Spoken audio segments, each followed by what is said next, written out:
আজকের গুরুত্বপূর্ণ আঞ্চলিক সংবাদে সবাইকে জানাই স্বাগতম। আজকের সকালের বিশেষ বিশেষ খবর হলো লোকসভা ভোটে দল বিরোধী কার্যকলাপ, শাস্তির মুখে হাইলাকান্দির দুই বিধায়ক, আজমলের নির্দেশে 5 দিনের সময়সীমা দিয়ে সুজাম নিজামকে শোকজ।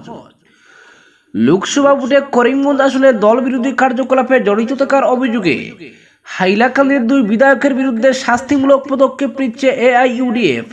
শাস্তির মুখে পড়া দুই বিধায়ক হলেন কাটলিচুড়ার দলের বিধায়ক সুজামউদ্দিন লস্কর ও আলগাপুরের বিধায়ক নিজামউদ্দিন চৌধুরী। বৃহস্পতিবার তাদের বিরুদ্ধে 5 দিনের সময়সীমা দিয়ে শোকজ জারি করা হয়েছে। দলের কেন্দ্রীয় কার্যালয়ে এক সাংবাদিক সম্মেলনে এই শাস্তিমূলক পদক্ষেপ গ্রহণের প্রক্রিয়া শুরু হওয়ার জানান দেন দলের কেন্দ্রীয় কমিটির সাধারণ সম্পাদক বিধায়ক আমিনুল ইসলাম। সাংবাদিক বৈঠকে দলের অন্যতম নেতা বিধায়ক হাফিজ বশির কাসিমি, বিধায়ক ডক্টর রফিকুল ইসলাম, বিধায়ক করিমউদ্দিন ববুইয়া ও বিধায়ক আশরাফুল ইসলামকে পাশে রেখে আমিনুল ইসলাম বলেন, কাটলিচড়ার দলের বিধায়ক সুজামউদ্দিন লস্কর ও আলগাপুরের বিধায়ক নিজামউদ্দিন চৌধুরীর বিরুদ্ধে করিমগঞ্জ লোকসভা আসনে ভোটের সময় দল বিরোধী কার্যকলাপে লিপ্ত হয়ে অন্য দলের প্রার্থীকে সাহায্য করার অভিযোগ ছিল। পরবর্তীতে বিধায়ক সুজামউদ্দিন লস্করের এক ফোন কলের অডিও ক্লিপ ভাইরাল হয়। এতে স্পষ্ট প্রতীয়মান হয় যে সুজামের বিরুদ্ধে উঠা অভিযোগ সত্য। অনুরূপভাবে আলগাপুরের বিধায়ক নিজামউদ্দিন চৌধুরীর বিরুদ্ধে দলীয় প্রার্থীর বিরুদ্ধে অন্তর্ঘাতের অভিযোগ ছিল। কিন্তু সামাজিক মাধ্যমে দেখা যায়, দুদিন আগে আলগাপুরের বিধায়ক নিজের বাড়িতে হাইলাকান্দি জেলা কংগ্রেস সভাপতিকে নিয়ে সাংবাদিক সম্মেলন করেন। আর ওই সাংবাদিক বৈঠকে ইউডিএফ সুপ্রিমো বদরউদ্দিন আজমল সহ দলকে টার্গেট করে বক্তব্য রাখেন হাইলাকান্দি জেলা কংগ্রেস সভাপতি শামসুদ্দিন। আমিনুল বলেন, দুই বিধায়কের এহেন কার্যকলাপ সুপ্রিমো ও দলের ভাবমূর্তি ক্ষুণ্ণ করেছে এবং সরাসরি দল বিরোধী কার্যকলাপের মধ্যে পড়েছে। ফলে বাধ্য হয়ে দলের সংবিধান মেনে দুই বিধায়ককে কেন তাদের সাসপেন্ড করা হবে না, তার জন্য 5 দিনের সময়সীমা বেঁধে দিয়ে শোকজ করা হয়েছে। নির্দিষ্ট সময়সীমার ভেতর শোকজের যুৎসই জবাব না দিলে তাদের বিরুদ্ধে শাস্তিমূলক পদক্ষেপ নেওয়া হবে। এদিন সাংবাদিকদের প্রশ্নের জবাবে আমিনুল ইসলাম আরো বলেন, করিমগঞ্জ লোকসভা আসনে বিজেপিকে আটকাতে ভোটের দিন অন্য কৌশল নিলে নগাঁও ও ধুবড়ীতে দলের প্রার্থীর জেতা নিশ্চিত। এদিকে দলীয় সূত্রে জানা গেছে, বিধায়ক সুজামউদ্দিন ও নিজামউদ্দিন চৌধুরীর সাসপেন্ড হওয়া একেবারে নিশ্চিত। দুই বিধায়কের কার্যকলাপে দল সুপ্রিমো রীতিমতো ক্ষুব্ধ হয়ে পড়েছেন। আর আজমলের নির্দেশে তাদের বিরুদ্ধে শাস্তিমূলক পদক্ষেপ গ্রহণের প্রক্রিয়া শুরু হয়েছে। সব ঠিকঠাক থাকলে লোকসভা ভোটের গণনার আগেই দল থেকে সাসপেন্ড করা হতে পারে নিজাম সুজামকে। বিধায়ক সুজামউদ্দিন লস্কর অবশ্য শোকজ প্রাপ্তির কথা স্বীকার করে জানিয়েছেন নির্দিষ্ট সময়সীমার ভেতর তিনি জবাব দেবেন।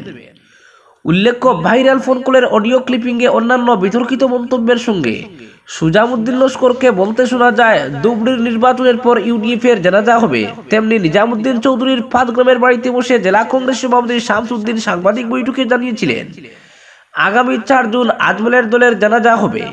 অন্যদিকে ইউডিএফ এর বিধায়কের বাড়িতে গিয়ে সাংবাদিক বৈঠক করার জন্য প্রদেশ নেতৃত্বের কাছে হাইলাকান্দি জেলা কংগ্রেস সভাপতিকে জবাবদিহি করতে হয়েছে।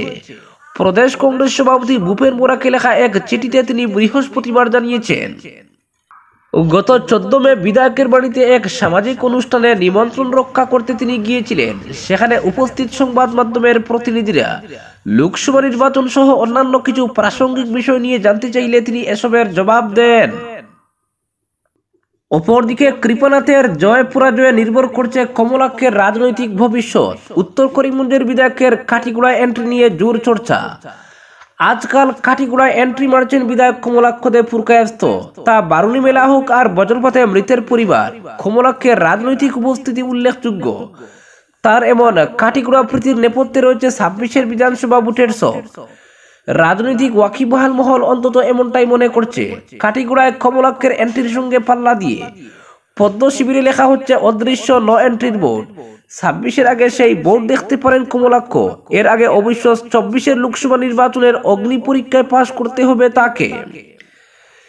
কেননা করিমগঞ্জ লোকসভা আসনে বিজেপি প্রার্থী কৃপনাথ মালার জয় পরাজয়ে নির্ভর করছে কমলাক্ষের রাজনৈতিক ভবিষ্যৎ। করিমগঞ্জে যদি কৃপনাথ জিতে যান, কাঠিগোড়ায় কমলাক্ষের রাজনৈতিক এন্ট্রি আটকাতে পারবে না কোনো শক্তি। আর যদি করিমগঞ্জে কৃপনাথ হেরে যান, তবে কমলাক্ষ হারাতে পারেন কংগ্রেস ও বিজেপি দুই কুলি। বর্তমানে তিনি রয়েছেন কংগ্রেসের ঠিকই, কিন্তু ভোট প্রচার করেছেন বিজেপির।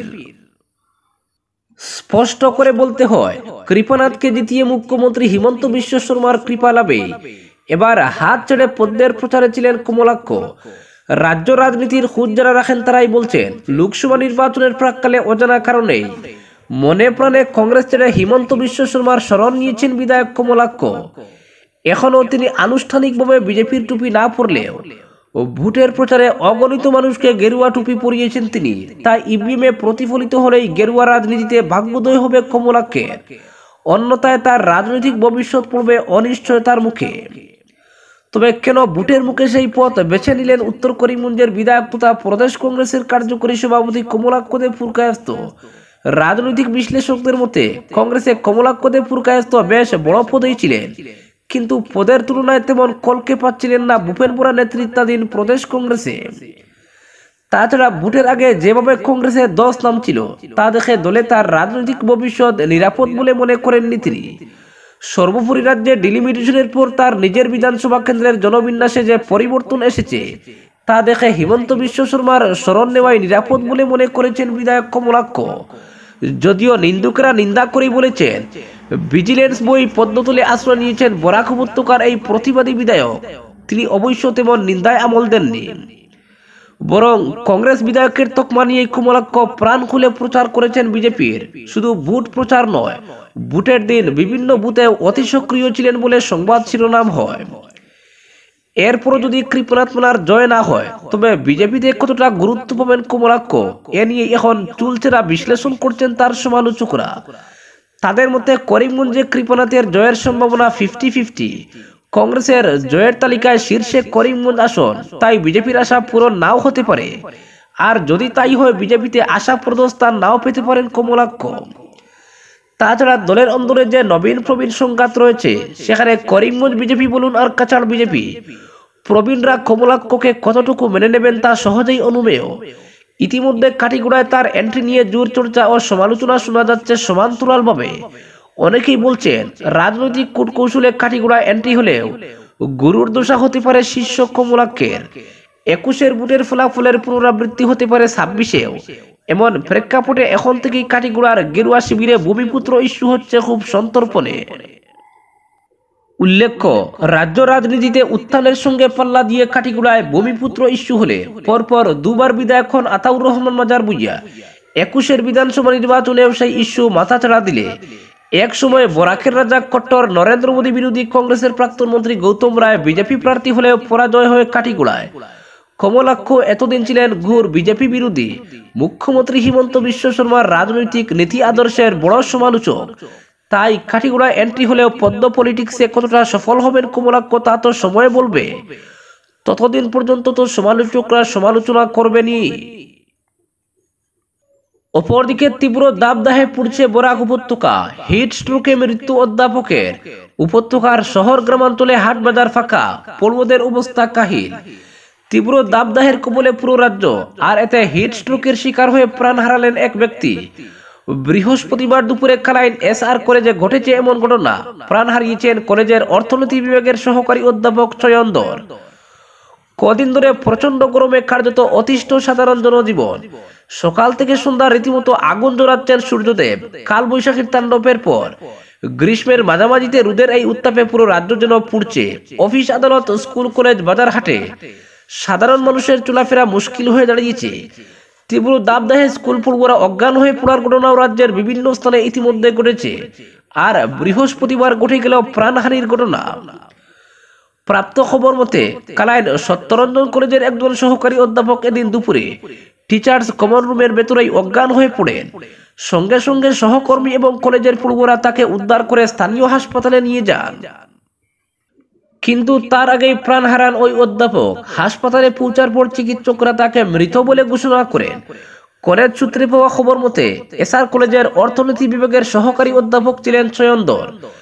যথারীতি এদিন সকালেও কলেজে যান তিনি, কিন্তু প্রচন্ড গরমে অস্বস্তি বোধ করায় ক্লাস নিতে যাননি। দুপুর 12টা নাগাদ টিচার্স কমন রুমে বসে থাকা অবস্থায় অজ্ঞান হয়ে পড়েন ওই অধ্যাপক।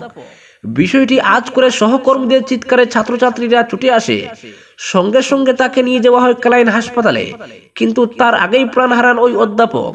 ফলে হাসপাতালে নিয়ে যাওয়ার পর চিকিৎসকরা তাকে মৃত বলে ঘোষণা করেন। সহকর্মী, কলেজের পড়ুয়া এবং স্থানীয়দের সন্দেহ, প্রচন্ড গরমের ফলেই হিট স্ট্রোকের শিকার হয়েছেন অধ্যাপক চয়নদর। এই ঘটনা সামনে আসতেই কালাইন এলাকায় সুখের ছায়া নেমে আসে। ঘটনার কথা শুনে সঙ্গে সঙ্গে হাসপাতালে ছুটে যান অনেকেই। কলেজ কর্তৃপক্ষ চয়নবাবুর বাড়িতে খবর পাঠালে কিছুক্ষণের মধ্যেই বাড়ি থেকে তার মা সহ নিকটাত্মীয়রা ছুটে আসেন। হাসপাতাল থেকে মরদেহ নিয়ে যাওয়া হয় কলেজে। কলেজ কর্তৃপক্ষ, সহকর্মী এবং ছাত্রছাত্রীরা প্রয়াত ওই অধ্যাপককে অন্তিম শ্রদ্ধা জানান। এরপর মরদেহ নিয়ে যাওয়া হয় কুশিয়ার কুলগ্রামে। মাকে নিয়ে সেখানেই এক ভাড়া বাড়িতে থাকতেন তিনি। ওই গ্রামেই শেষকৃত্য সম্পন্ন হয় তার। জানা গেছে এসআর কলেজে দীর্ঘ বছর থেকে অধ্যাপনার সঙ্গে জড়িত রয়েছেন তিনি। অবিবাহিত ওই সহকারী অধ্যাপক ছাত্রাবস্থায় অত্যন্ত মেধাবী ছিলেন। বিভিন্ন সূত্র থেকে পাওয়া খবর মতে গুয়াহাটি, শিলচর, হাইলাকান্দি, করিমগঞ্জ সহ রাজ্যের প্রতিটি জেলায় গত কদিন ধরে তীব্র দাবদাহ চলছে। 35 ডিগ্রি সেলসিয়াসের উপর দৌড়াচ্ছে ভারত। বৃহস্পতিবার তো শিলচর, গুয়াহাটিতে সর্বোচ্চ তাপমাত্রা ছিল 37 ডিগ্রি। পূর্বাভাস মতে শিলচরে আরো 2-1 দিন এমন গরম থাকতে পারে। শনিবার কিছুটা স্বস্তির সম্ভাবনা রয়েছে, নামতে পারে বৃষ্টি। অপরদিকে করিমগঞ্জে 40 কোটি টাকার ইয়াবা উদ্ধার, গ্রেফতার পাতারকান্দির যুবক। মাদক বিরোধী অভিযানে ফের সাফল্য পেয়েছে করিমগঞ্জ পুলিশ। বৃহস্পতিবার করিমগঞ্জ বাইপাস এলাকা থেকে 40 কোটি টাকার নেশাজাতীয় ইয়াবা ট্যাবলেট বাজেয়াপ্ত করেছে পুলিশ। পাশাপাশি গ্রেফতার করা হয়েছে পাচারকারীকে। ধৃত পাচারকারী পাতারকান্দি এলাকার সেলিম উদ্দিন ওরফে আব্দুল্লাহ বলে পরিচয় শনাক্ত করেছে পুলিশ। করিমগঞ্জ সদর পুলিশ সূত্রে জানা যায়, গোপন খবরে অভিযানের নামে পুলিশের দল। অভিযানকারী দলের নেতৃত্বে থাকেন পুলিশ সুপার পার্থ প্রতিম দাস। পুয়ামারা বাইপাস এলাকায় ওত পেতে বসে থাকে অভিযানকারী দল। এরপর AS02 AH 4026 নম্বরের ইকো গাড়িতে তল্লাশি করলে উদ্ধার করা হয় 2 লক্ষ ইয়াবা ট্যাবলেট। এরপর আটক করা হয় পাচারকারীকে। পুলিশ সুপার পার্থ প্রতিম দাস জানান, ধৃত পাচারকারীর বিরুদ্ধে মাদক আইনে মামলা রুজু করে পুলিশ গ্রেফতার করেছে। করিমগঞ্জের সদর থানায় তাকে টানা জিজ্ঞাসাবাদ করা হয়েছে। মাদক পাচারের বেশ কিছু তথ্য লাভ করেছে পুলিশ, তবে তদন্তের স্বার্থে এগুলো এই মুহূর্তে খুলসা করা হচ্ছে না। পুলিশ সুপার আরো জানান, ধৃত পাচারকারী সূত্র ধরে আরো দরপাকড়ের সম্ভাবনা রয়েছে। বলেন, ট্যাবলেটগুলি মিজোরামের চাম্পাই থেকে সংগ্রহ করা হয়েছিল। গোপন খবরের তথ্য লাভ করলে পুলিশ সক্রিয় হয়ে উঠে, এরপর সাফল্য আসে। আজকের বিশেষ সংবাদ এখানেই সমাপ্ত।